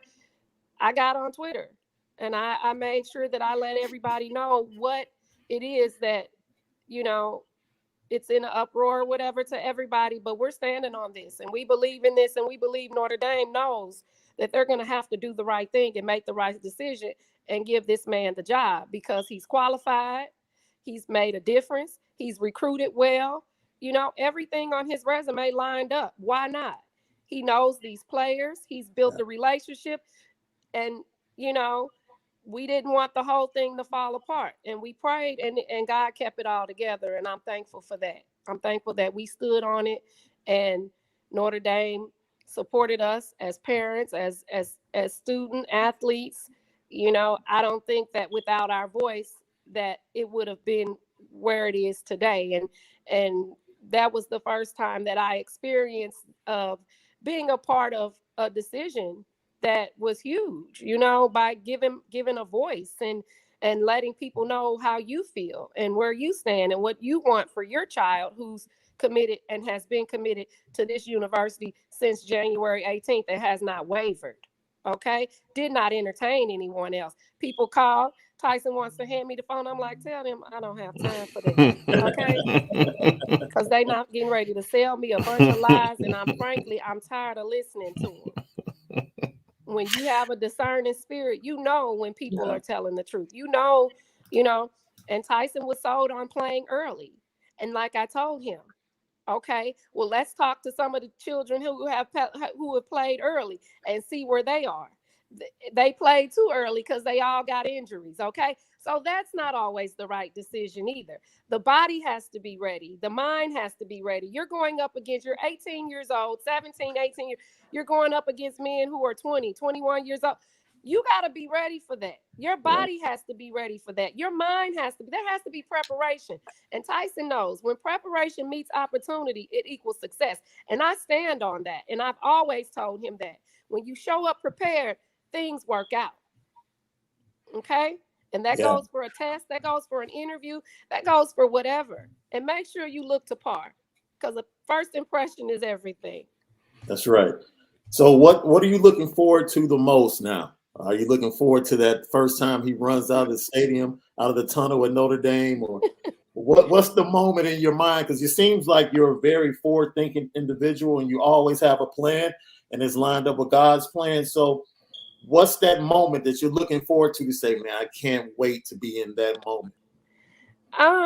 It's not going to be Tyson walking out on the field, definitely, until he's ready. So I think I have a while to receive that. But I think the walk, you know, and just, I have not experienced a home game at Notre Dame. I've only heard about it. I've only seen it on, you know, YouTube and television, and gotten a bunch of calls about what it's like. So I can only imagine. I haven't, you know, Tyson games with John Burroughs were always on Saturdays. So we weren't able to make it, you know. So I'm looking forward to the walk and finding my place on where I'm going to see my son for the next 4 years and make sure that, you know, because to me, it's always been important, you know, the support is everything. When Tyson sees me, when he sees my dad, when he knows we're there, it's a game changer. I don't care what anybody says. He plays better when he sees me, when he knows his family is there, when he knows he's being supported. And that to me is what it's all about, is just knowing that we're here to support you and your team, and we're your number one fan. So once again, congratulations to the entire family. Yes. Thank you. And enjoy. You guys have I believe something at 3 o'clock, correct? Or 2 o'clock your time? Yeah, we have National Signing Day at John Burroughs. So, you know, we've got to get dressed up for the cameras and, you know, smile and say hello, and people are coming out. So, you know, it's just a great day to celebrate Tyson. And, you know, I had a goal, I had a dream, I prayed, and my son was able to execute, you know, and follow through and listen. And that's the most important thing. You know, you have to be there, and your children have to trust you. If you want them to trust your decision making, they have to trust you first. Well, thank you so very much. We know it's been a very busy day for you. We appreciate you coming and spending some time with us and sharing. We just wanted to give a different perspective, and this was amazing. Thank you so much. Best of luck to you and to Tyson, and a lot of safe travels next fall. Absolutely. Thank you so much. You're going to be in that car a lot. So thank you very much, and enjoy the rest of your day. Thank you so much. Have a good one. Bye-bye. All right. Man, that was Tyson fun. Ford's mama. That was so much fun. Can we hire her? Can we hire her to work in football program? She's the designated parent rep for recruiting moving forward. There's no question about absolutely. And I think she's starting a group. I saw that she's starting a group, Housewives of South Bend. Oh, that's phenomenal. Or something that. And I wasn't sure what it was called, so I didn't want to call it the wrong thing when she was on, but I saw her on social media talking about the closeness of the mothers. There was a lot of great stuff in that, Sean. The shade she threw at Oklahoma was phenomenal. The shade. Like anybody can get in that school. They don't even care about the goodness GPA. gracious. Goodness gracious. We should cut that up. That's great recruiting. That is phenomenal. That is phenomenal. Absolutely. We got some more super chat, Sean. Thank everybody for kind of that timeout to get Nolan and Ms. Ford on there. Soren Otter MH. It's past 2 a.m. in Shanghai, but worth it to stay up with you gents. Thank you for the super chat, and thank you for staying up with us. Thanks for all the hard work. If the staff was truly surprised that Walker had a change of heart, then they need to really reevaluate who they have trying to read the room. That is a phenomenal comment, Sean. That's the whole point of what you and I are talking about. Yep. Yes, they were lied to or misled or whatever people are accusing them of. I don't dispute any of that. But it's you get paid 6 figures and then, soon to be 7 figures for the offensive coordinator. Absolutely. To read that room, to see that, okay, this kid tells us one thing, but his actions do this. We got to make sure we're prepared in case this thing goes a different direction. That's right. If you're looking, we're looking. That's what you get paid to do. Yeah. And now it'd be one thing if Morrison was solid, he didn't make any visits, like, and then all of a sudden the last 2 weeks he just decided Michigan. That's a different deal. Right. This kid has been making it very clear since the summer that he was looking around. Yep. And, he made multiple visits to Michigan. It's not like he just because the staff was trying to be rightfully more understanding of kids wanting to take visits this cycle than they have in the past because so many of these kids didn't get a chance to visit because of COVID. Yeah. So I understand that. But after a while, you have to kind of be like, well, there was always an excuse that they would give Notre Dame. Well, he was just there at a camp. He wasn't really there working out. He wasn't really there to be recruited. Right. He just, eventually you got to figure out no, this kid's looking around. That's on them. Look, yes, I would like it if Morrison would, based on what people are reporting that Notre Dame, Tom Loy has reported that they told Notre Dame that Notre Dame felt good based on what they're telling them. Well, Tom's not going to report that if it's not true. Right. I mean, Tom's a pro, right? He's not going to say that to protect the staff or whatever. That's what he's being told, right? Yeah. And so they would have no reason to lie to him either. There's no reason for that. So I'm going to give them the benefit of the doubt and say that's what they're told. But again, we've seen that for months. We've known that this was going to be an issue. I barely talk about the kid anymore because I just assume he's not going to sign, right? And he didn't. So that's their mistake. And you can't blame the kid for that. You can blame the kid for how he conducted himself, but you can't blame him for how you conducted yourself and how you went about your job. That's on you as a coach. Alan Watson with a super chat. He says, wait, what? People don't like you, Brian? Damn, you must be doing something right. A little something for your next microphone. Keep up the good work. I appreciate that, Alan. I appreciate that very much. It used to, when I first started doing this channel, Sean, we'd get 200 likes and 7 dislikes, and I would obsess over the 7 dislikes. Absolutely. And I used to kind of if I'd had 100 people would praise me and 3 people would say something mean, I would kind of focus on the mean people. Last year, man, I stopped caring. I just, no matter what you do, somebody's going to like it and somebody's not going to like it. Right. And so I'm just going to be me, and the people that like it are going to be a part of our family. And that's what it is here. That's what it is here. And the people that don't, go listen to something else. It won't be as good, but, you'll like the people better. Comes with the territory, right? That's right. That's right. AJ with a super chat. Dell actually deserves some credit. Without his lack of ability to develop Xavier Watts, a receiver, the safety position would be in more trouble. That AJ is first class trolling right there. I absolutely love that. Absolutely love that. Okay. Got some more down here. Casa Hodge, who also recently signed up for the message board. Thank you for that. Do you believe that Notre Dame will recruit wide receivers and get them to commit for February signing day? Or will they wait and just recruit heavy on receivers for the 2023 class? Cass, I think it's going to be twofold between now and February. The first thing they're going to do 2 things simultaneously. The first thing they're going to do, as part of that simultaneous plan, is to look at who's on the board from a high school recruiting standpoint. Yeah. Who's out there? Who do we know? Who have we already vetted? We've already vetted that kid. He can't get into school. We vetted that kid. There's an issue here. That's not a road we can go. We didn't really fully vet this kid. We don't really know this kid. Let's do our due diligence. So you get Bill Reese and the back office people to get on the phone, get transcripts, get this, get that, get the other things, right? You begin that process and you evaluate, are these kids fits? And you got to be quick with it, right? Because you've got a month and a half essentially, right? And you'll have a full month after the bowl game. So you start doing that legwork now, you start talking to kids, and then hopefully you can get some of those kids interested enough to visit in January when you can start doing official visits again. The other part of that, the second part of that sort of that process is you then start seeing what's on in the portal, or we should call it what free agents are out there, right? That you can go look at from a recruiting standpoint. And then you do the same thing with them. Hey, there's these 7 receivers that we think can help us. We think can play and can help, not just guys that are going to be a tackling dummy. You can go get walk-ons for that, right? But guys that can help us. And then you start doing your background. What's their academics? How many of their credits are actually going to transfer? Because if you don't transfer enough credits, you're not eligible to play. Right.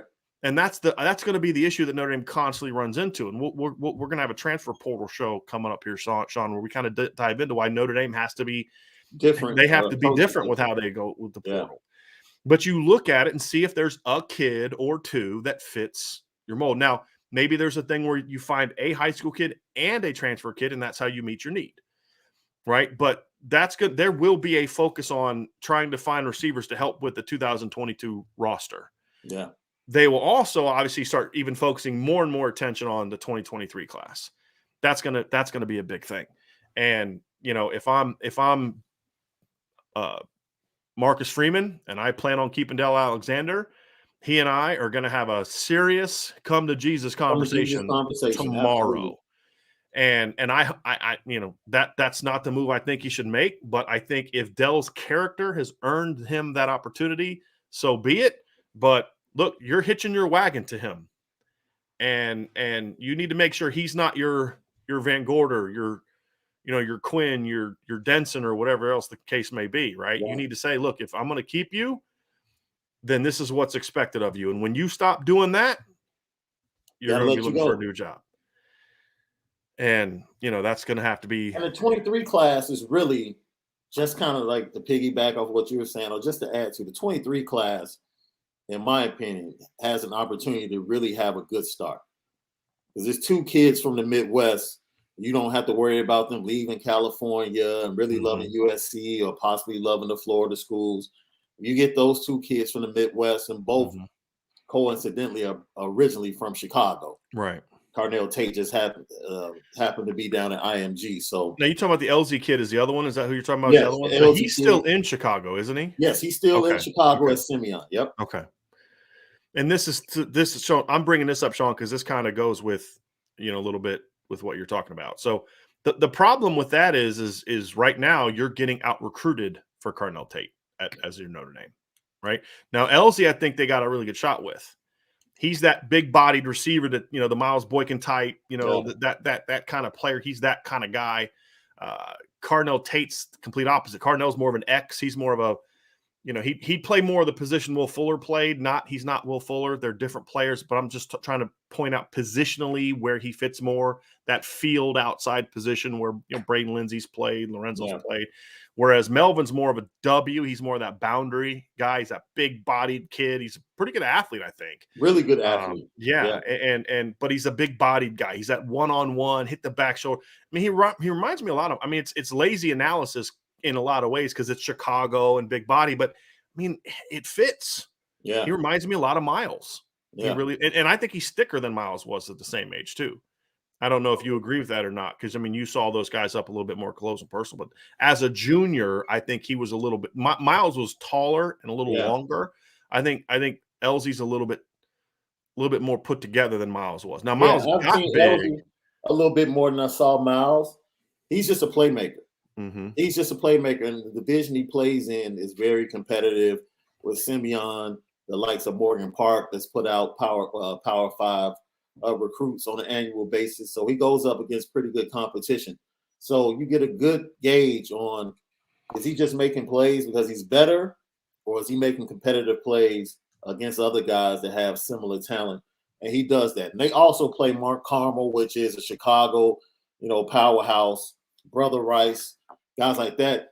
The Carnell Tate thing, I totally agree with you. Ohio State has been, out recruiting Notre Dame to this point. Mm-hmm. But Notre Dame has the position that USC would have for a modern day kid. Mm-hmm.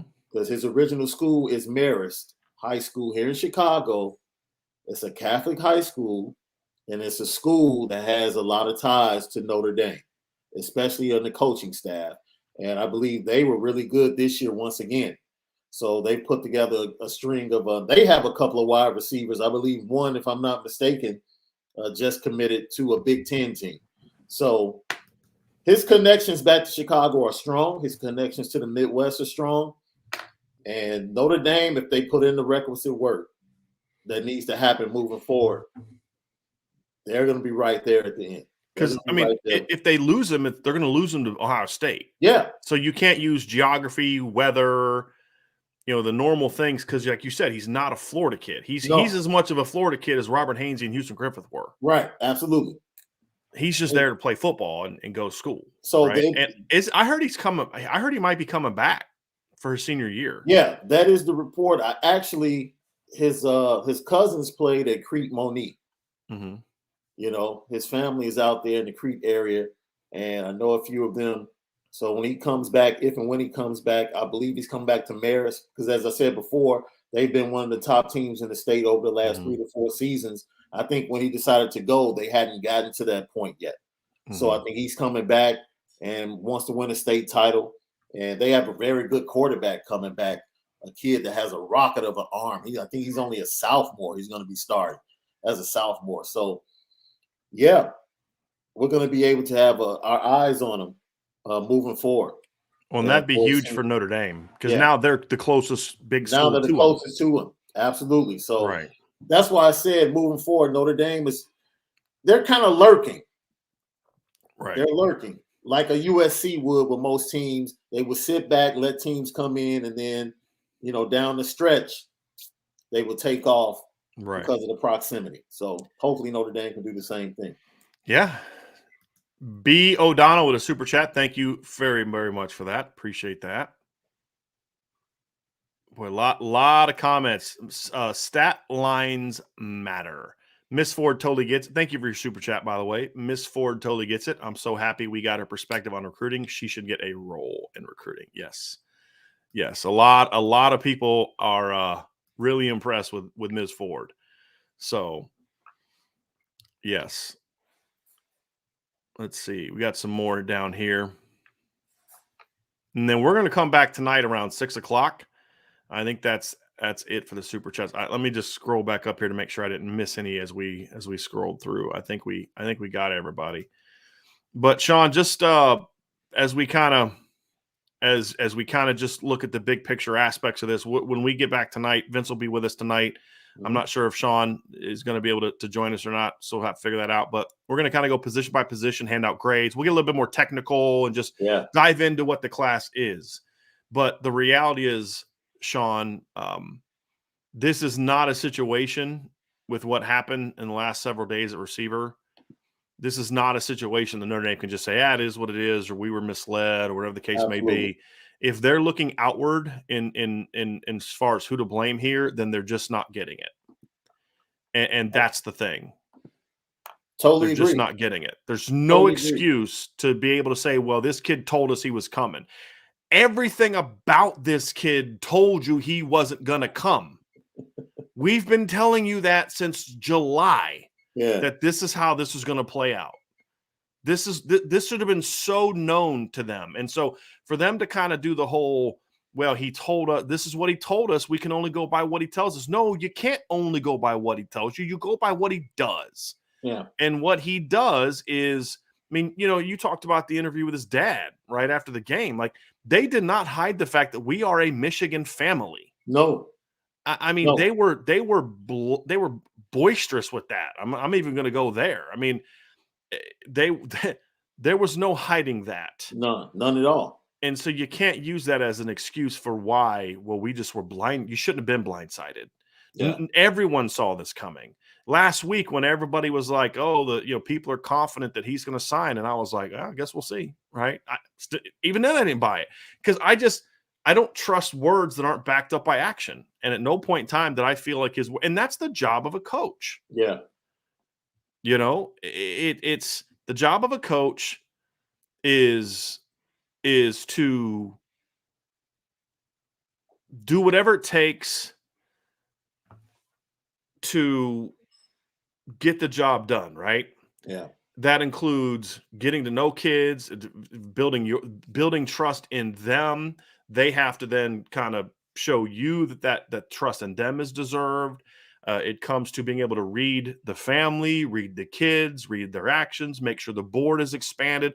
All those type of things go into recruiting, and you just can't sit there and say, "Well, gee, we were blindsided on signing day." In some instances, that's what happens. Yeah, But this when it is the comes, case. same with CJ. Yeah, And I know they were telling you the right things, but you still should have had a backup plan just in case, or because again, you had room to bring in 4. I mean, that's the other thing is you kind of knew that your depth chart was going to have some problems for a while. Once Avery Davis became your second receiver to go down with a knee injury, you had to know, like, we lost 2 receivers that now have knee injuries. One of them we thought was going to come back next year. Right. Avery's situation changed. You had to start looking and saying, look, we got to expand the board. And the fact that they didn't do that with any sort of urgency, they did. I mean, they talked to recruits, they talked to other kids, but the fact they didn't do that with any urgency, that there's not a kid they could have turned to today, or automatically kids that they can turn to moving forward, or kids that they could turn to and say, Morrison, you know what, man, you go do you, right? You go do you, and we're gonna do what's best for us. It goes back to your original comment earlier in the show, right?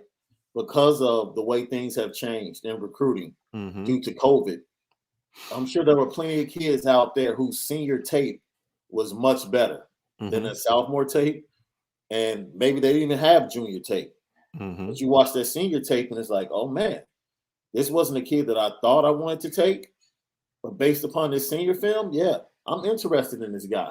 Let me keep him on my board and check in with him on a consistent basis just to see where he's at, and maybe we can grab him in February if something indeed does happen in the early signing period.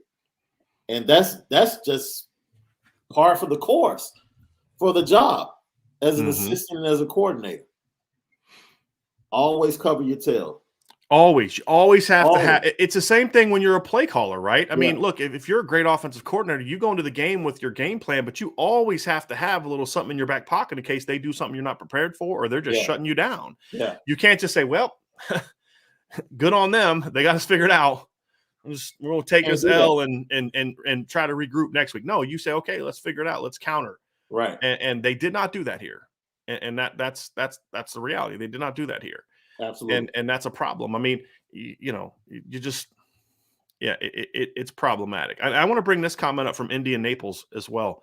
He said, I think the issue is Marcus Freeman is not an offensive guy, and Reese is highly inexperienced too. Not good. I agree with you on the time Reese inexperienced part. And this is part of the thing that I've kind of been concerned with Coach Reese is I think Coach Reese has a bright future. Yeah. I think he showed some really good things this season, especially when we feel like the cuffs were taken off. I think he's a grinder on the recruiting trail. But he's been a college football coach for 4 years, right? I mean, I was a college football coach for 7 years, and I've been doing this job for over a decade. I got over 20 years of doing this, right? You learn over time because a lot of people you're just naturally trusting. I'm young. I'm a player. I can relate to this kid. We get along well. He's going to be straight with me. Right. Well, this is a lesson learned for Tommy Reese, right? And sometimes you can only learn lessons through failure, right? So I'm ticked off and I'm not happy about this. And I don't think Dell Alexander is the only person who deserves blame on this. I think Coach Reese deserves some blame on this too, because he needed to step up and say, hey, Dell, what's going on?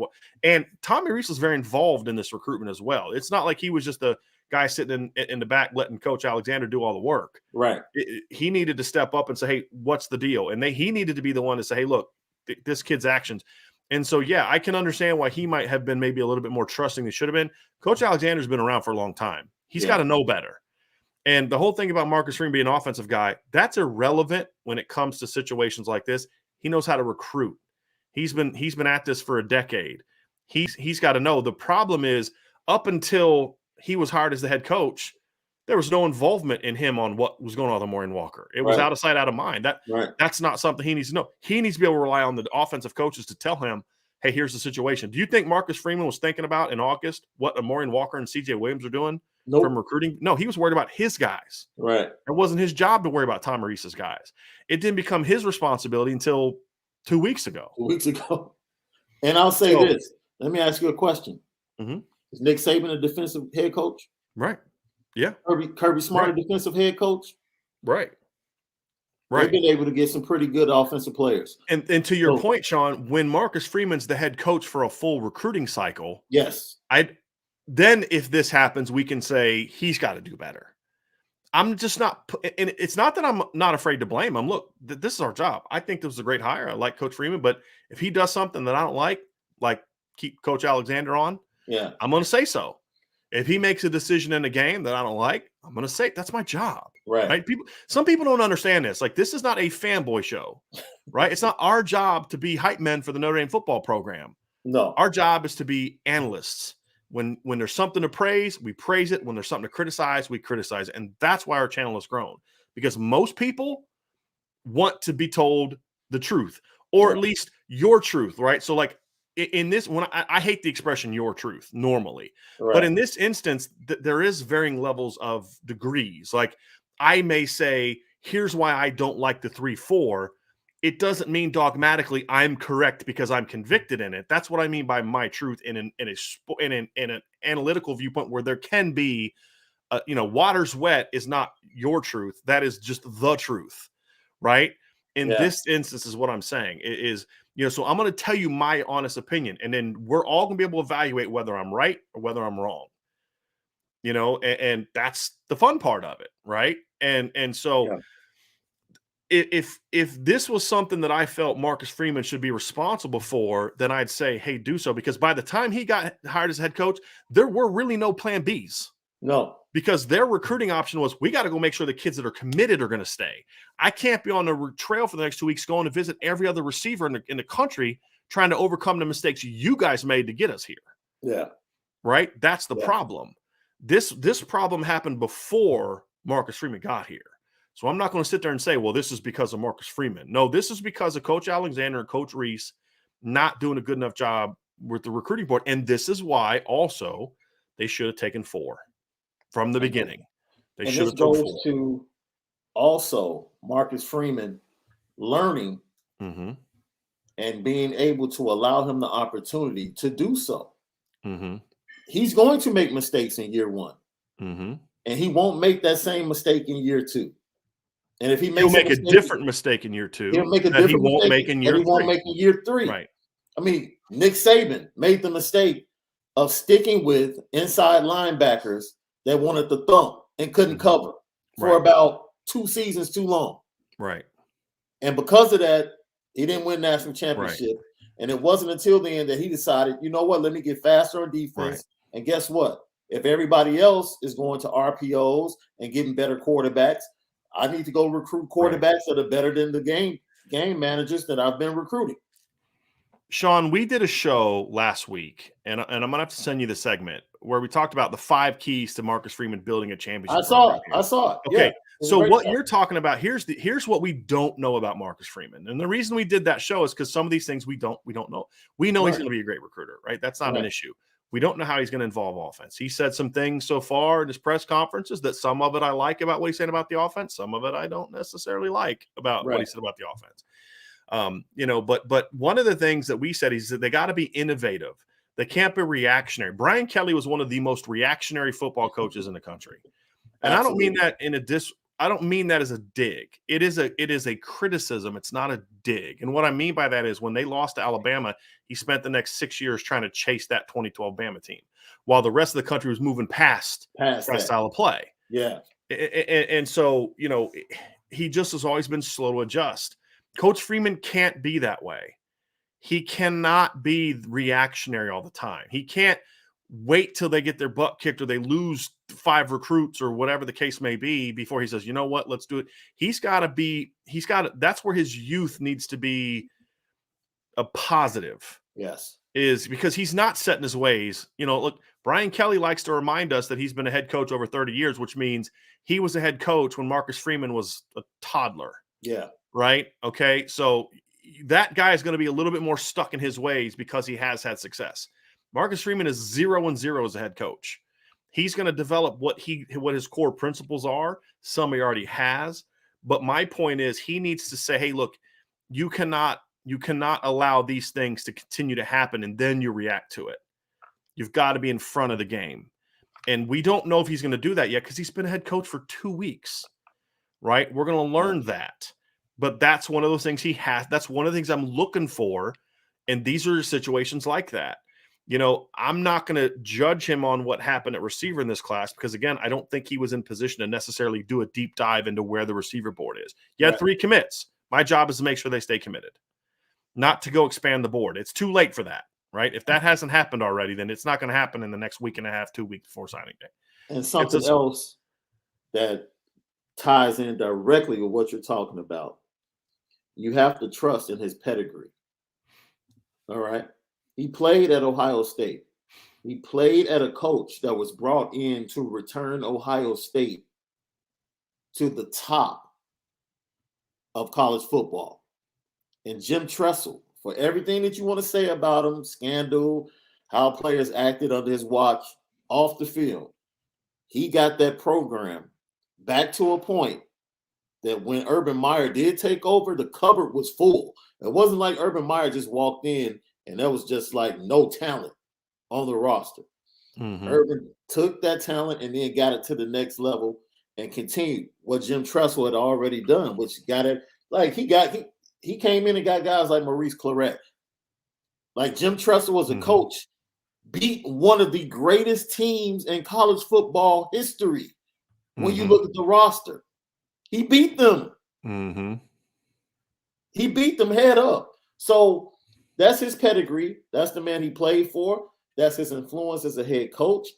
Luke Fickell, the job he did. Oh, another Ohio State pedigree, though, as a player and as a head coach. So you look at that. Marcus Freeman is not afraid. This is the first thing. He's not afraid. He's not afraid. He's not about to play this like a mid-major. That's not going to be his approach. I think Marcus Freeman comes in knowing, look, we need triples, doubles, and home runs. We don't need a bunch of singles. Right. We need slugging percentage and extra base hits to be able to do what we need to do. Right. Because I'm not building my legacy off of being 41-0 against unranked teams. Absolutely. That's what you get with a bunch of singles and doubles. Yeah. The occasional home run. You beat everybody you're supposed to. Right. Marcus Freeman is going to be judged on whether he can do the things Brian Kelly couldn't do. Absolutely. That's he knows that's the reality of it. And that's why the enhancements that he's talked about are starting now. Right. And that's why the players are noticing the difference now. And that's different than recruiting. You can't be that way in 2 weeks on the recruiting trail when you're trying to sign a class. You got to be reactionary. You've got to say, hey, let's make sure everybody's in the class. That's the difference. And so I don't view this as a Marcus Freeman problem. Now, if we're still having these same receiver problems a year from now and he hasn't made a change in the position, that's on him. That's a big issue. Right? That's on him. And we'll find out, because I guarantee you Tom Reese is going to go to bat for Del Alexander from everything I've been told about their relationship. And that's going to be on Tommy Reese too. You know what I mean? Like, hey man, you want to hit your wagon to this guy, you better go, recruit me a great recruiting class and build me a great offense because, otherwise, it's just, it is what it is. So can I respond to something? Sure. That I saw in the chat. Someone said that Tate and Elsie being from Chicago Maris means nothing. First of all, I didn't say Elsie was from Maris. He's from Simeon Vocational.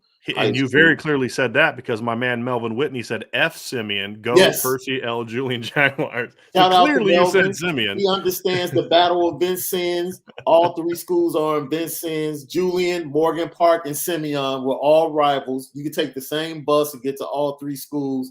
Melvin, I understand. I'm a Mustang, so we don't like the Jaguars either. So I totally understand what he's talking about. Elsie being a Simeon, it does mean something. Notre Dame is the Chicago college school. It's not Northwestern. I know that's their mantra with Chicago's Big Ten school. No, Notre Dame is still a big deal in Chicago. It means everything. So I disagree. And the fact that a Catholic school has a player that Notre Dame is interested in Chicago, it means a lot. So He has This is a team. Chicago. He has a former teammate on the current team. Absolutely. And from everyone that I've ever talked to that is from Chicago, they say Marist is a feeder school to Notre Dame, which means Yes. he's going to be surrounded by a lot of other people that either A, went to Notre Dame, And or that's on the B, are academic going side. to Notre Dame. Yes. Right. That's on Right. the academic side. And So then on the other will it side, automatically mean that he goes to Notre Dame? No. No. But to act like it doesn't give them a little bit of a leg up compared to where he is right now in Tampa, basically, where Bradenton is in the Tampa area. It absolutely does. Now, they can't just rest on their laurels and assume they're going to get them. They got to work. No. And, you know, and that's the another relationship, thing. Let's talk about that. The connection to IMG and being from Chicago. Right. Somebody on the roster has the same experience. If the coaching staff was the same as when that player got to Notre Dame, then I might say, okay. But the coaching staff and the relationship with said player in comparison to the previous coaching, totally different. Mm-hmm. Totally different level of respect. And now when that player comes to the player that's on the roster to say, tell me how it's been, you're going to get a totally different response now than maybe you got a year ago. And that means a lot. So I'm here in Chicago.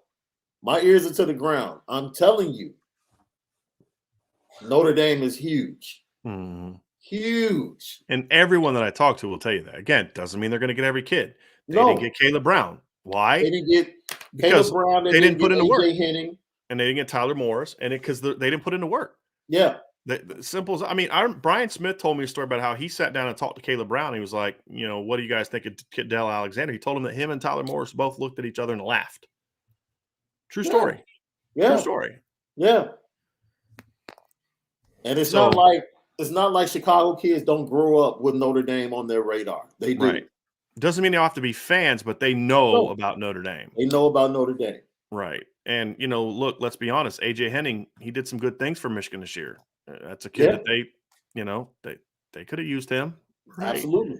I mean, he's a pretty darn good punt returner, pretty good, you know, pretty good runner, pretty good kick returner. You know, kid can do some things. Yeah. Indy and Naples with a super chat. Thank you very much. He goes, Brian, I respect the time and effort you put into Irish Breakdown. Thank you for that. You have your opinions and you stick with them. You also do teach people about schemes and coaching insights. Thank you. I want to address that opinions thing. Number one, I feel like if I'm just like blowing with the wind, whatever the popular opinion is or whatever I want to say to be liked, then it's going to have the opposite effect, right? Yeah. And I think one thing I've tried to learn to do over the years is to share my opinion in a less confrontational manner, especially like on the message board. But I mean, I'm always going to give you my opinion and I'm going to stick to it because otherwise, why would you want to waste forget paying money to be on the site. Why would you waste your time listening to me? Yeah. You know, if someone's just going to parrot what the coaches say, why are you wasting your time with that? Like that, there's no intellectual curiosity to that, right? Like that's boring. And we're not going to be that way. You would get more sleep, Brian. Yeah, I would. But then I wouldn't because I'd just be up at night just hating myself for being a sellout. And I meant many things, but a booty kisser, a sellout, or a hype man for anyone are not those things. Yeah. So I appreciate that super chat. But look, y'all, we're going to be back tonight. We're going to get back. Yeah. And the CEO fella he was pancaked. He was blocked by me, by the way. I don't have time for Michigan fans. Okay. If you go out and don't get curbside by Georgia, then you can come back and talk to me. Okay. But we'll be back at 6:00 tonight and we're going to break down the class position by position, really dive into what the class is. This was sort of a venting session. We got a little bit of that. We talked about what we like about the class. We talk about some other things like that, but tonight we're going to focus on what the class is. Yeah. And then we'll talk a little bit about sort of what's next. And so we're going to have some more. We're going to have some more tonight. No question about it. Because we just felt like 2 hours just really ain't enough time to completely wrap it all up, right? Especially as long-winded as Sean and I tend to be. Because I say we're passionate, Sean. It's not long-winded. We're passionate. Right? And I appreciate Nolan Ziegler coming on the show tonight. Appreciate Tyson Ford's mama coming on the show tonight. I guess it's this afternoon. It feels like night because I haven't been to bed yet. So in case y'all don't know, I haven't been to bed yet. But we appreciate y'all very, very much. We bust our humps and we do everything that we do to for y'all. I mean, it truly is, because it's about the product, putting out a product that we can be proud of, that we think you'll enjoy. And I'll address this. Patrick Brooks just brought this up. Keaton Slovis in Notre Dame. Could we get him to play for the Irish? No, you probably could, but I don't know. He is one of the most overrated quarterbacks in the country. And I think, Sean, you and I have a little bit of a different opinion on this. I think this kid is very overrated. But No, even we if agree. we do? Okay. Mm-hmm. Even if we did disagree, even if you were right and he was really good and you said that and you didn't now, apparently, I've talked to different people. The reality is he gets hurt all the time. All the time. And I'm not I'm not taking the keys away from Tyler Buckner and Drew Pine and giving them to this kid who, A, I don't think is any good. Right. And B, is injury prone. Yeah. I'm just, no. So I can understand why Patrick would ask that question. Totally get it. Experienced kid, came with a lot of hype. You had people talking about him being a first-round pick in the NFL draft. Patrick, your question is perfectly fine. Perfectly fine. It's just, I have a strong feeling on Keaton Slovis. It's not towards your question. It's more towards, I have very strong feelings on Keaton Slovis as a player. And I just like to remind people to talk about, well, look at his numbers. Every quarterback that's ever run that offense has thrown for 5,000, at least 4,000 yards, except him. Yep. Anthony Gordon threw for over 5,000 yards a couple years ago and over 40 touchdowns at Washington State. It's a system. You can't look at the numbers when you evaluate that. And I've had this argument. Some of my buddies do NFL draft analysis. They're like, he's a first-round pick. And I'm like, no. He may be a first-round pick in the same way Christian Ponder was a first-round pick, meaning someone's dumb enough to take him. But he's not a first-round talent, right, in my opinion. And so that's kind of where I'm at. But this is a good question, Patrick. And the reason I wanted to pull it up, because I have had a lot of people ask me this. And so it definitely is a good question a lot of people are thinking about that I wanted to address. And David Solomon said we should go after Bo Nix. I think Bo Nix is a good football player. I think his perception was hurt by what Gus Malzahn did with him, because Gus didn't know how to use him. Gus was basically going to run his offense no matter who was a quarterback. And if he had a kid that could fit the offense, he's going to be really good. If he didn't, I thought Bo had some really nice games this year. He was kind of coming along, but no, there's really only one quarterback that may transfer that I would consider taking. And that's, maybe three. If Bryce Young wanted to transfer, I'm taking him. right. Okay. If Caleb Williams wants to transfer, I'm taking him. I'm taking him. Maybe CJ Stroud. I think CJ still, I still kind of have a feeling like, is he kind of a product of a system and a soft schedule, or is he that good? We'll see. And the receivers he had this year. Yeah. Great talent around him. Yeah. Look, I think Tyler Buckner has a chance to be a star. And I think that I'm surprised at how many Notre Dame fans have already turned on him, because he made some ugly plays. He completed a higher percentage of his passes this year as a freshman than Bryce Young did as a true freshman. He was at 60. Bryce Young was at 59.1. Bryce Young accounted for like 132 yards of offense. Tyler accounted for over 600. Okay, he got his feet wet. He didn't play as a senior in high school. He made some mistakes. He made some plays. And he's going to be able to learn from those mistakes in ways that he couldn't playing as a senior in high school. And Bryce Young did all that having played his whole senior year at Mater Dei, something Tyler was not afforded to do. He's going to be fine. Okay, Tyler's going to be fine. And so I just don't jump off the bandwagon yet. It's way too stinking early. We tried to warn you all in the summer, don't put too much hype on the kid as a freshman because of certain circumstances. And I think some of those warnings were not heeded. And that's why some of those people have kind of jumped off the bandwagon. And they're focusing on the bad throws he made and just ignoring the throws and runs that he made is what I think we're seeing from some folks. But yeah, we'll see. We'll see how it all goes. But hey, everybody, thanks so much for being with us tonight. Sean, thank you so much for being with me today, buddy. I appreciate you as always. You look good in an IB hat. And just so people know, I have never told Sean he has to wear the IB hat. If he wants to wear his Red Sox hat, not Red Sox hat. Okay. Right. Make sure we're clear on that. If he wants to wear that really bright green white men can't jump looking hat, on the show, he can. But white men can't jump. You remember that hat that Billy Hoyle wore, right? I'm sorry. That's what I think of whenever I see you wearing that hat. Wearing the show. Yeah. But anyway, appreciate you, buddy, very, very much. Okay. Thank all of you for being with us today. Now, you can try to go get some work done for the next couple hours, everybody. I don't know if that's going to work all that well on signing day, but do your best and then come back and join us at 6 o'clock. We're going to be ready to really dive into this recruiting class, really dive into the grades. Vince is going to be able to share some of his opinions. I'm going to try to convince Sean to come back. I don't know if I'm going to be successful or not, but we're going to have a lot more for you, and we're going to focus on the class.